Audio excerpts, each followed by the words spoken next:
एक लंबे समय पहले रामपुर नामक एक गांव में विश्वनाथ और मुकेश नामक दो आदमी अगल बगल के घरों में रहते थे। विश्वनाथ उनका सरकारी नौकरी छोड़कर घर पे ही रहते थे और मुकेश एक बीमा एजेंट की नौकरी करते थे। मुकेश के नित्या और राजेश नामक दो बच्चे थे। उनको बच्चों से बहुत प्यार होने के कारण वो उनके लिए सब कुछ लाके देता था। मुकेश को पौधों से भी बहुत प्यार था, इसीलिए वो उसके घर के सामने के बागीचे में अलग प्रकार के पौधे उगाता था। विश्वनाथ अकेले रहता था और इसी कारण उसे पता नहीं चलता था कि वो क्या करे और यूं ही दुखी रहता था। मैं ऐसे खाली ही पड़ा रहूंगा तो ऐसे ही सोच में पड़ के दुखी हो जाऊंगा, इसीलिए मुझे अपने आप को व्यस्त रखने के लिए कुछ काम करना होगा। ऐसे वो काम की सोच में पड़ जाता है।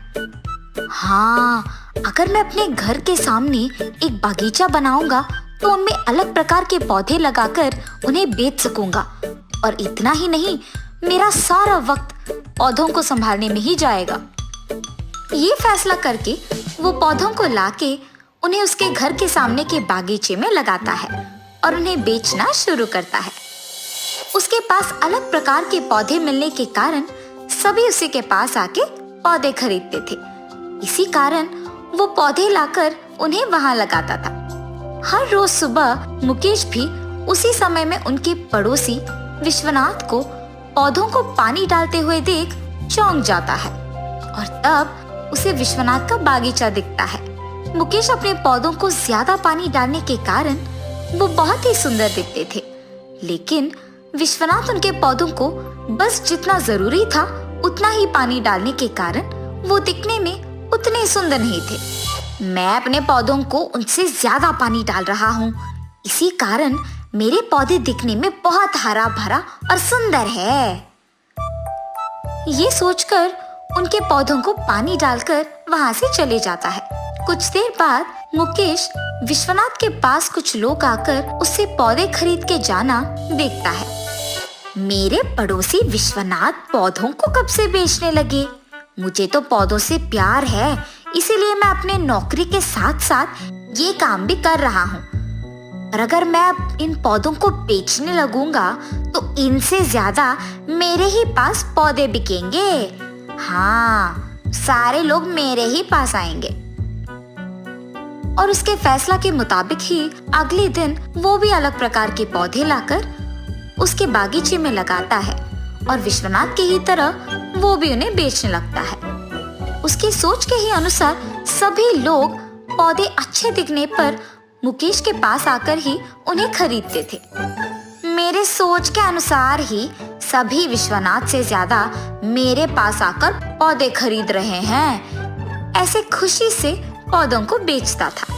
हाँ, भीमा को बेचने के साथ साथ मुकेश पौधों को भी बेचने लगा है क्या? चलो अच्छा है, इस गांव में मेरे अलावा कोई और तो पौधों को नहीं बेचता था पहले, ऐसे विश्वनाथ सोचता है। उन दोनों का व्यापार अच्छा चलने पर दोनों खुश रहते हैं और ऐसे बहुत दिन गुजर जाते हैं। एक रात को अचानक एक भयानक तूफान शुरू होता है। अरे रे, इस डरावने तूफान की वजह से न जाने मेरे पौधों का क्या ही हाल होगा। हाय भगवान! ऐसे उसके पौधों के बारे में परेशान होते हुए मुकेश सोता है। सुबह उठते ही वो सबसे पहले उसके पौधों को देखने जाता है। पौधे सारे नीचे पड़े हुए और जड़ों से बाहर आके नष्ट हुए होते हैं। उन्हें देख मुकेश बहुत दुखी होता है। इतने में विश्वनाथ भी उसके पौधे देखने आता है। हम दोनों हर रोज सुबह एक ही समय में पौधों को पानी डालते थे, न जाने उनके पौधों का क्या हाल है। और विश्वनाथ के पौधे देखने जाता है। उनके पौधों को सीधे और अच्छे होते देख दंग रह जाता है। उनसे तो ज्यादा पानी मैं अपने पौधों को डालता हूँ, उनसे ज्यादा मेरे ही पौधे दिखने में अच्छे हैं, लेकिन मेरे ही पौधे नष्ट हो गए हैं और इनके पौधे तो सही सलामत हैं। ये कैसे मुमकिन हो सकता है? इस सोच में पड़ जाता है और निराश हो जाता है। शुक्र है कि मेरे पौधों को इस तूफान से कोई नुकसान नहीं पहुंचा। इन पौधों को सही मात्रा का पानी डालने के कारण ही ये इतने दृढ़ता से तूफान को सह पाए हैं। न जाने मुकेश के पौधों का क्या हाल है। तब वो देखता है कि मुकेश के सारे पौधे नष्ट हो गए और मुकेश को निराश होकर ऐसे बैठे हुए देखता है। बेचारा, शायद इसीलिए निराश बैठा होगा कि उसके पौधे सारे नष्ट हो गए। ये सोचकर अंदर चले जाता है। उसके बाद से सभी सिर्फ विश्वनाथ के पास से पौधे खरीद के जाते थे। बहुत दिन हो जाने के बाद भी मुकेश न जाने क्यों नए पौधे लाके नहीं बेच रहा। और ऐसे वो मुकेश के पास जाता है।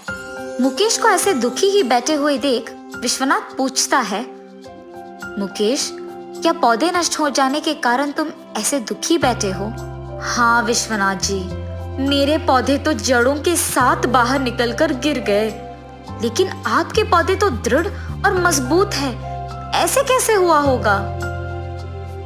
मैं अपने पौधों को बस उनके लिए जितना काफी है उतना ही पानी डालता हूँ। इसी कारण वो बहुत मजबूत बने और उस भयानक तूफान के कारण भी नहीं गिरे। हम अगर हमारे पौधों को उनकी जरूरत से ज्यादा पानी डालेंगे तो वो दृढ़ता से नहीं रहेंगे। इसीलिए हमें पौधों को कोई भी मुसीबत का सामना करने के लिए तैयार करना होगा। इस बार आप मेरे तरीके का इस्तेमाल करके अपने पौधों को लगाइए। हम दोनों मिलकर उनका ख्याल रखेंगे। ठीक है विश्वनाथ जी, आपके कहे के अनुसार ही करूंगा। ये कह के वो वहां से चले जाते हैं। मुकेश तब नए पौधों को लाके उसके बागीचे को साफ करने निकलता है। अगर मैं बागीचे को अकेले साफ करूंगा तो बहुत समय लग जाएगा। और तब वो उसके बच्चों को बुलाता है। जी पापा, चलो आओ बेटा, इस बागीचे को साफ करने में मेरी मदद करो। पर पापा, हमें तो ये सब करना नहीं आता, आप हमें सिखाइए और हम आपका कहाँ मानेंगे। ठीक है बेटा, बस मैं जैसे करता हूँ वैसे ही करो। वो तीनों मिलके बागीचे को साफ करते हैं। ये सब देख विश्वनाथ जी, पौधों के मामले में ही नहीं बल्कि बच्चों के मामले में भी हमें यही करना है। उन्हें ऐसे बड़ा करना है कि वो कोई भी मुसीबत का सामना कर पाए, तभी वो सारा काम करना सीखेंगे। अगर लाड ज्यादा करेंगे तो जब उन पे मुसीबत का साया पड़ेगा तो वो कमजोर पड़ जाएंगे और उसका सामना नहीं कर पाएंगे। इसीलिए उन्हें भी दृढ़ और मजबूत बनाना होगा ताकि वो हर मुश्किल का सामना कर पाए। तब से मुकेश विश्वनाथ जी के सलाह के अनुसार बच्चों का और पौधों का अच्छा ख्याल रखते हुए उन्हें हर मुसीबत का सामना करने के लिए तैयार करते हैं और वो सभी खुशी से उनका जीवन बिताते हैं। तो इस कहानी का नैतिक क्या है? अगर हम इन पौधों को बच्चे समझेंगे तो इस कहानी से आपको ये समझ आएगा कि बच्चों को प्यार के साथ ही मुसीबत का सामना करने के लिए तैयार करना बहुत जरूरी है। अगर उन्हें कोई काम नहीं करने देंगे या सिखाएंगे नहीं तो वो भविष्य में अपने आप कुछ नहीं कर पाएंगे और मुश्किलों का सामना नहीं कर पाएंगे। इसीलिए उन्हें प्यार, अनुशासन और शिक्षण सब कुछ सही मात्रा में सिखाना जरूरी है।